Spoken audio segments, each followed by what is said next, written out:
Starcraft 2. EGIdra, you know, a lot of people like to talk about his rise and fall and blah-blah-blah, but you know what? He has always been a top 8 contender for every single tournament he has entered since the dawn of time. Won the King of the Beta tournament against Tester. So he's a very solid player. I mean, can he overcome the nerves, though? Yeah, I mean, I was trying to make him laugh right there in the chat. He didn't think it was that funny. Didn't give me any sign. We see right there, that is LiquidHuK, the U.S.-Canadian dual citizenship player who resides over in Seoul, South Korea at the OGS house.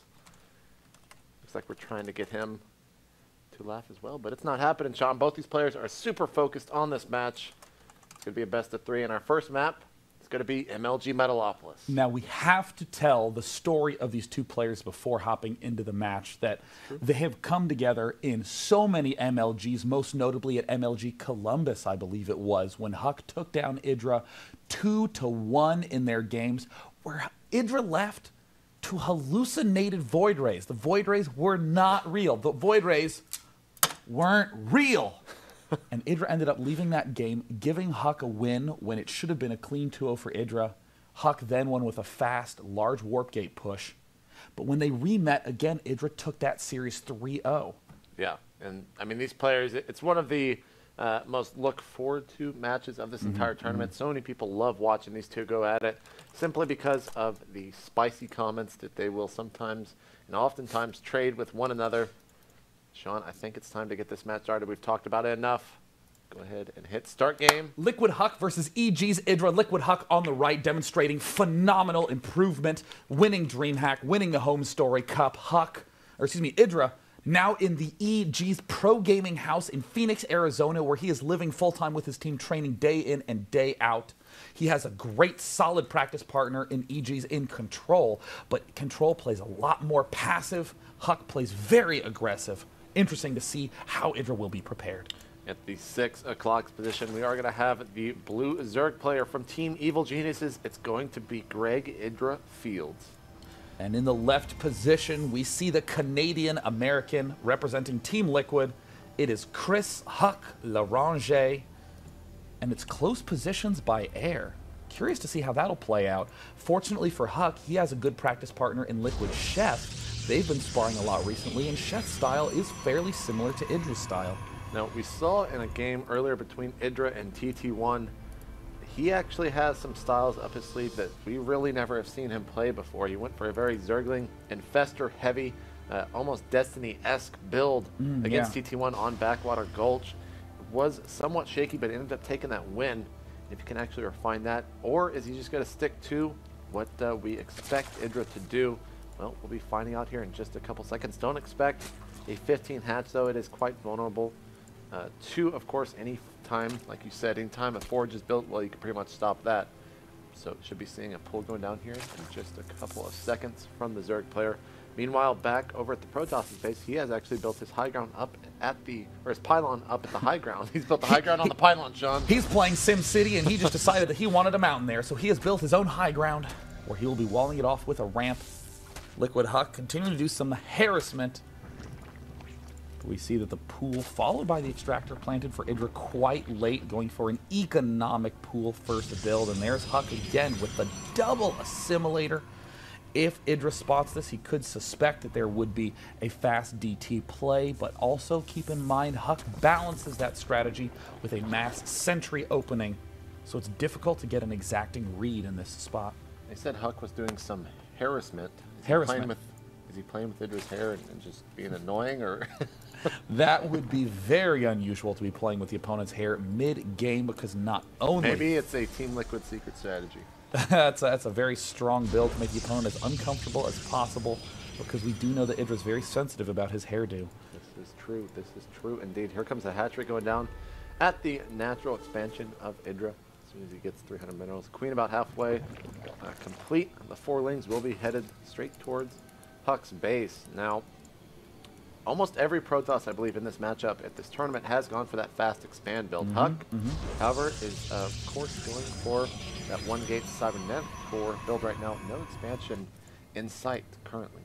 Yeah, we do see the natural expansion planting for EGIdra, and you know, normally we would label this as a mistake, only having 2 in the geyser for a brief period of time, but EGIdra actually just has his economy so well timed, we regularly see him putting 1 or 2 in those geysers to manage his economy just right, and it's going to be a very fast Stargate. EGIdra despises playing against this. Even at lunch yesterday, EGIdra was saying, what anti-air does Zerg really have? Queen is the best anti-air that they can get, but even then, it's quite weak, and we see, oh my gosh! Forgetting an Overlord, EGIdra's supply blocked. He never does that. Oh no, what a gigantic blunder. You desperately need to get those drones out. You desperately need to get those extra queens out when there is a fast Void Ray coming up. And oh, it's going to be a 3-gate aggression from HuK as well. This is something that OGS MC, a training partner of LiquidHuK, he does sit right next to him over in Seoul, South Korea.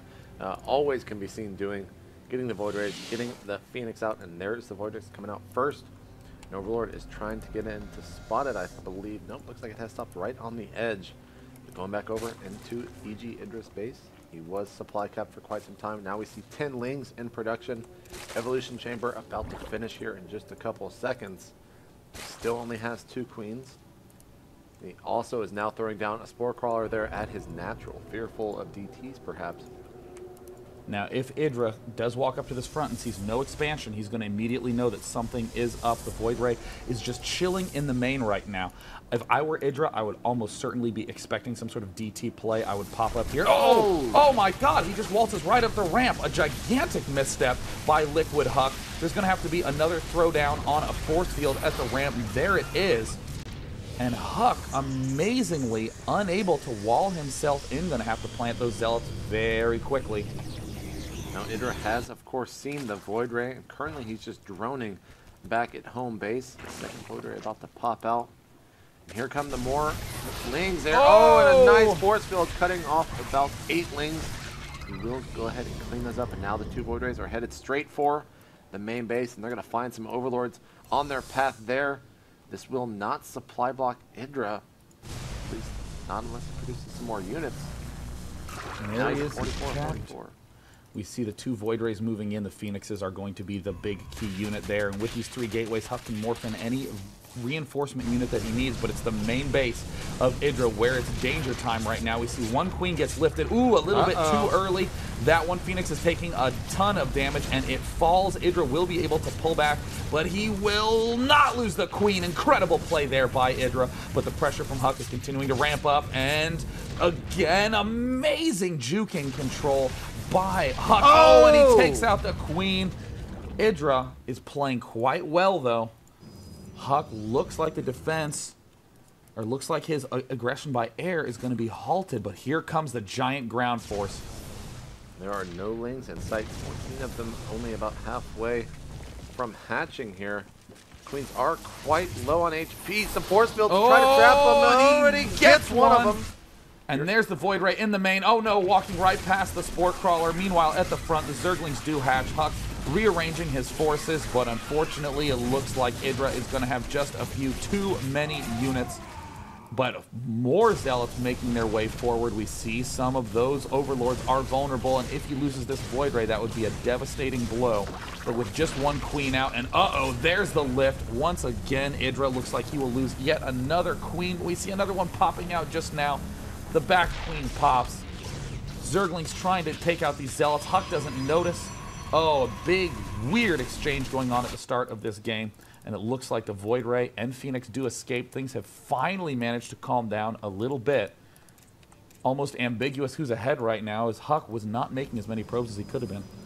Nexus is down. The probes have been transferred over. Popping up the unit counting station. We have 30 probes right now for HuK. 39 drones for EGIdra. And here comes a big attack with a ton of Lings. He does see quite a bit of sentries, so he does not want to engage in that. It's always nice to see Zerg players keeping the pressure on with just some Lings running around, even if he does not commit to an attack.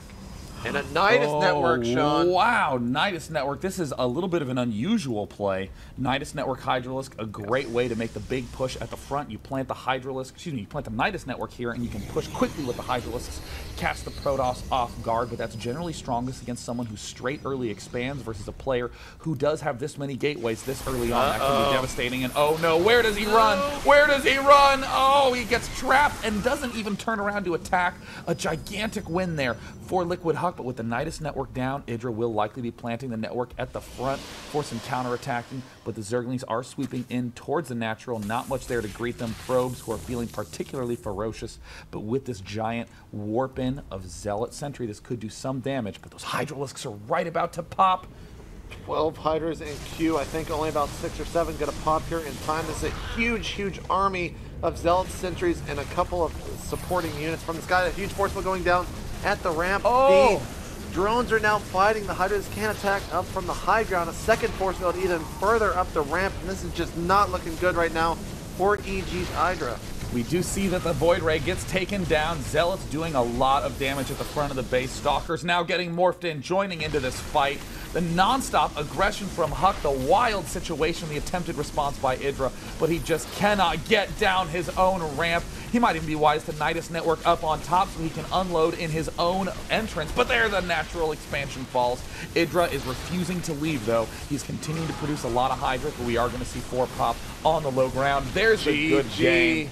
An extremely crazy game to begin this series, but HuK, with that practice of aggression, in good shape. Yeah, you mentioned the fact that he is a super, super aggressive Protoss player in this matchup, and that was almost as aggressive as you can get. We see LiquidHuK taking the first game over EGIdra. Can EGIdra contain his rage and not tilt too hard going into game 2 here? We are going to be jumping to good old Shakuras Plateau is our second map. But, you know, on that screen that we just saw, EGIdra didn't actually look that shaken up. Yeah. There are some games, you know, where the camera will zoom on him, you can just see that seething tension there. But in that game, he looked quite calm. I think it was a reasonable loss there for EGIdra. I think that he'll just say, you know, I misread the situation. I ran a bunch of Zerglings up his ramp trying to do damage at the start. And when I lost them, I was very low on options. Air harass almost always does do some damage, but there were just a couple of missed timings there. EGIdra can pull it back.